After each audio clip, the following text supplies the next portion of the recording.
What's on, ladies and gentlemen? My name's Ross, I like games, and today I am delighted.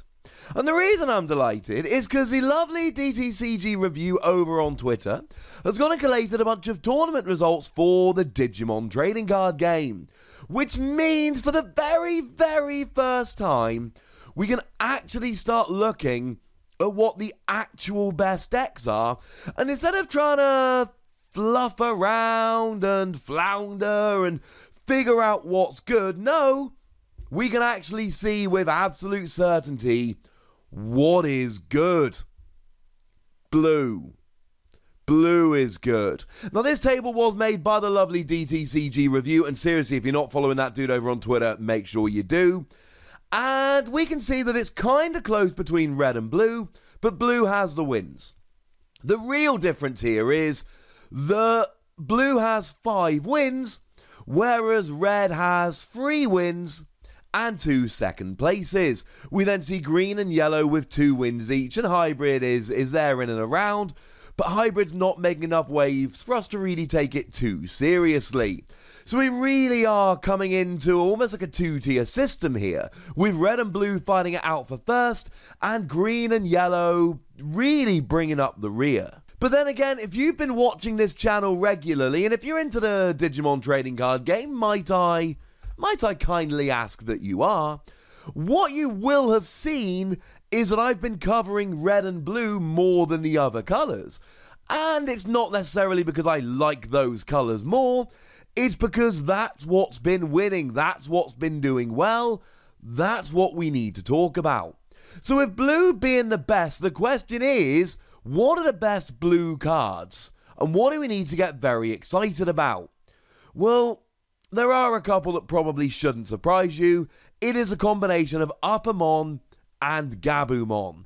Uppamon and Gabumon are the combo that we've been talking about so much when talking about blue decks over here on this channel.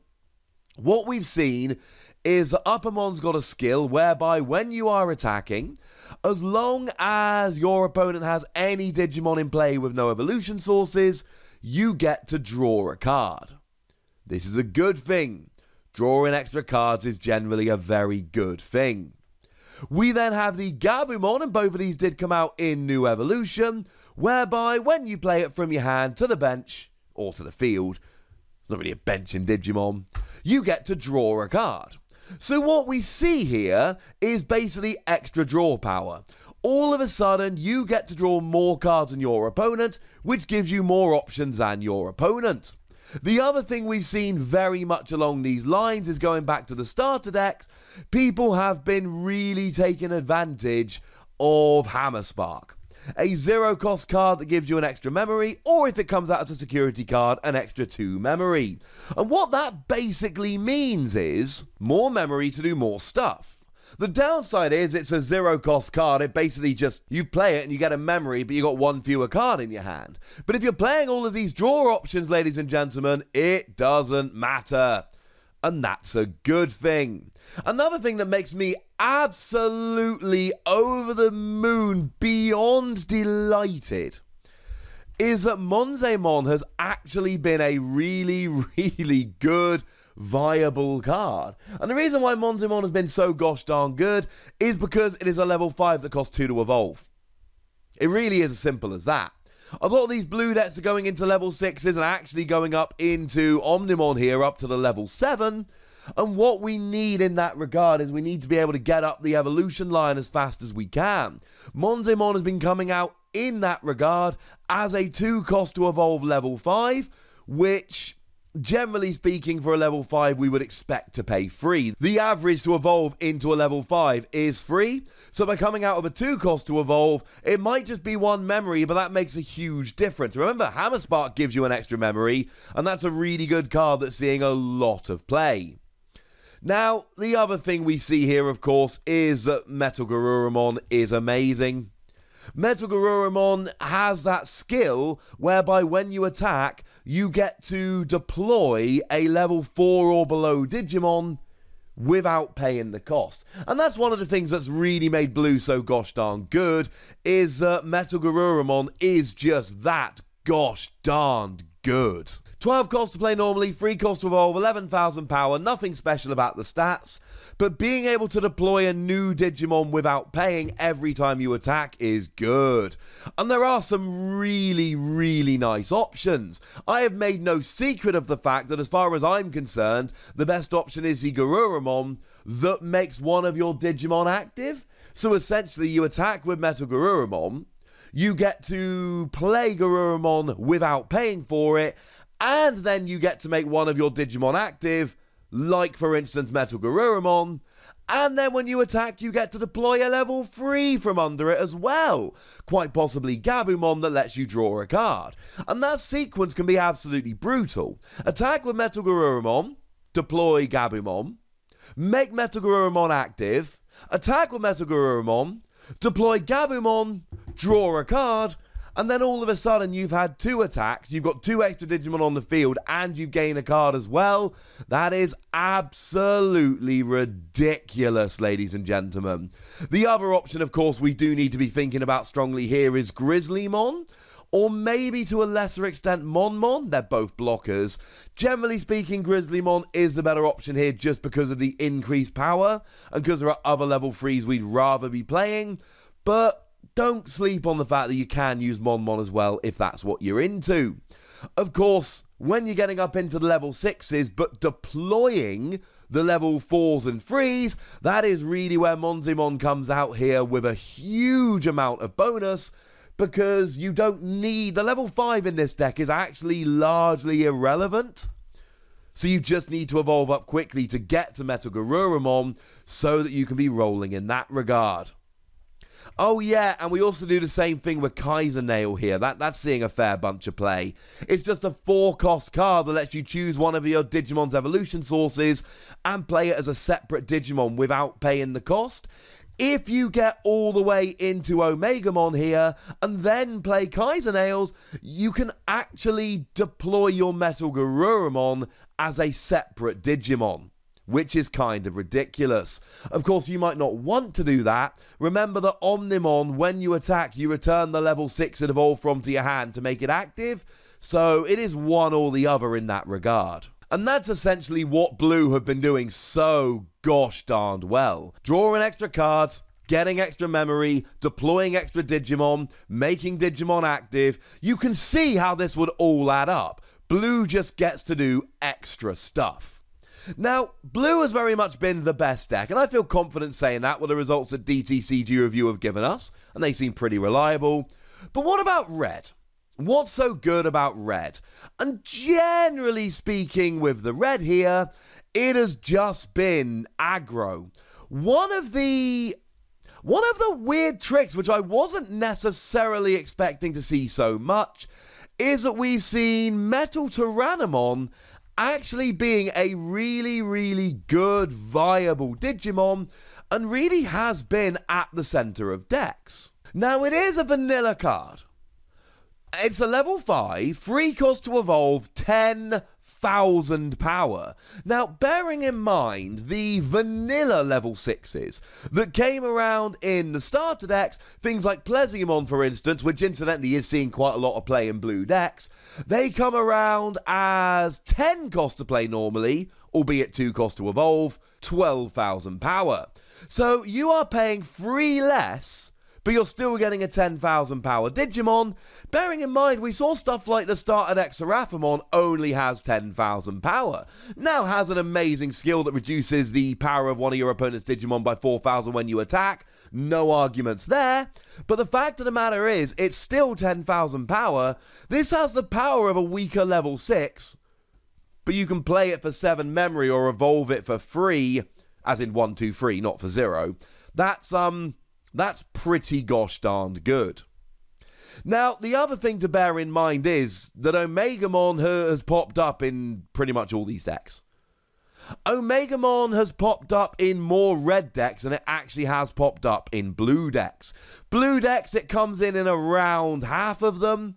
Red decks, it comes around in about all of them. And Omegamon, Omnimon, we're not going to spend too long talking about it. We've mentioned it previously in this video. But it can evolve from a red or a blue. It's very expensive, but it's got 15,000 power. When you attack, you get to return a level 6 from under it into your hand and make it active. And when you evolve into it, you get to destroy all of your opponent's Digimon with a particular name. That's dumb, ladies and gentlemen. That is absolutely dumb. Now, the other thing is that it is still a red deck, so we are going aggressive. So the starter deck Agumon that just adds 1,000 power to your attacks, very much a card that we've been seeing in basically all of these decks.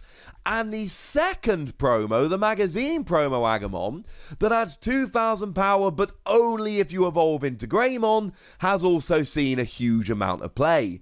For anyone wondering, the Greymon people tend to be playing is the promo one.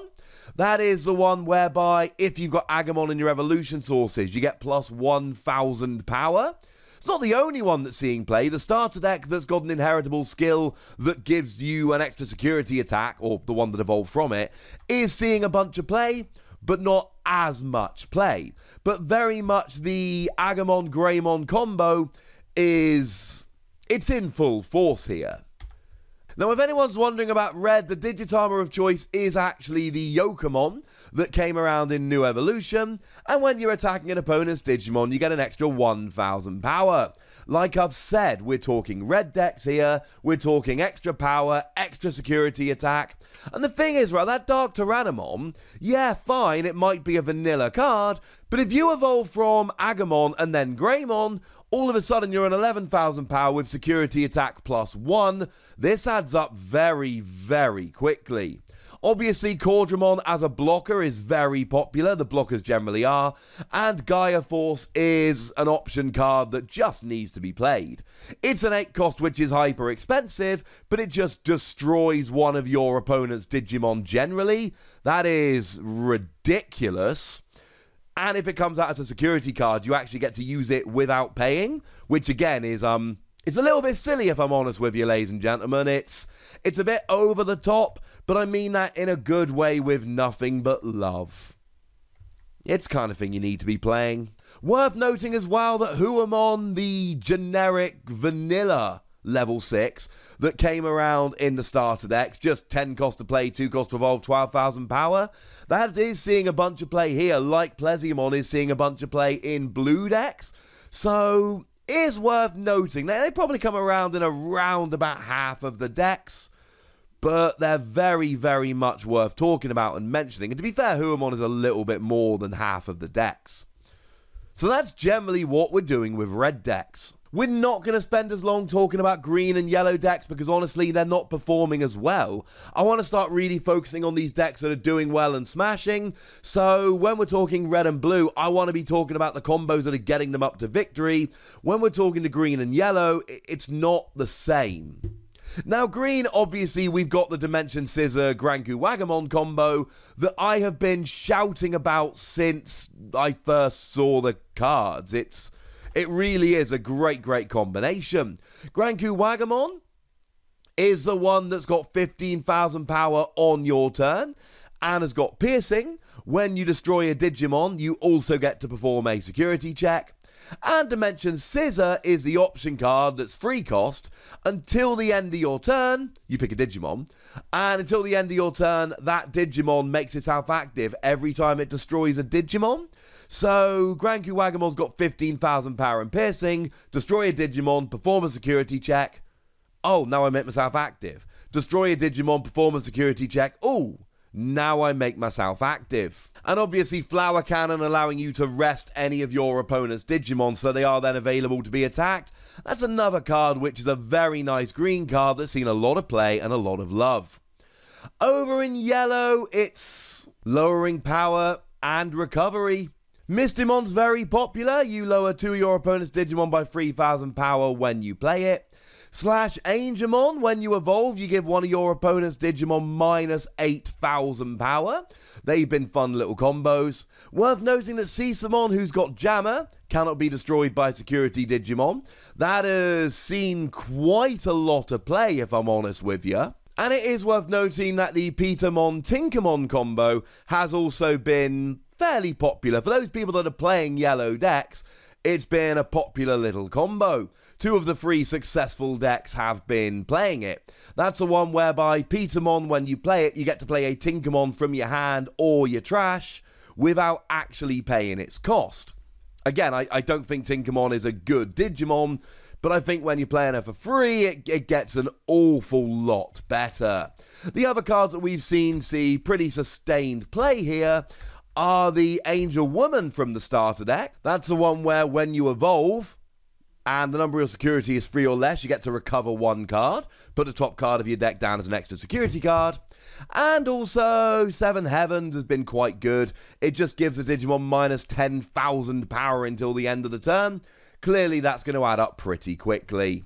Green and yellow have not been as good. It really is a red and blue world, and we're all just living in it. Although, as always, ladies and gentlemen, it really, really does need to be pointed out, we are very, very, very, very early, and we know very little. A while back, somebody rudely told me that the Patamon from the promo pack was too good, and anyone that couldn't see it just wasn't very clever.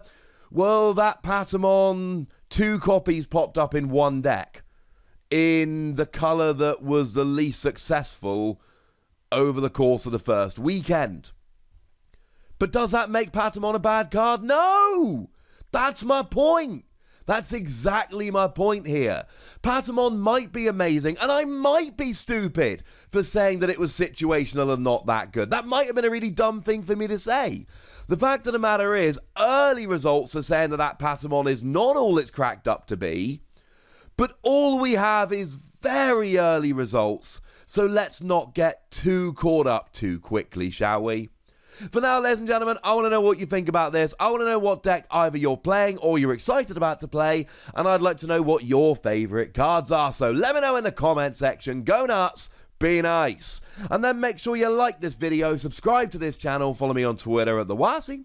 That's where we talk Digimon and a whole bunch of other games. And please do consider checking out patreon.com/PTCG Radio, where you can support the channel, get some bonus podcasts and all that good stuff.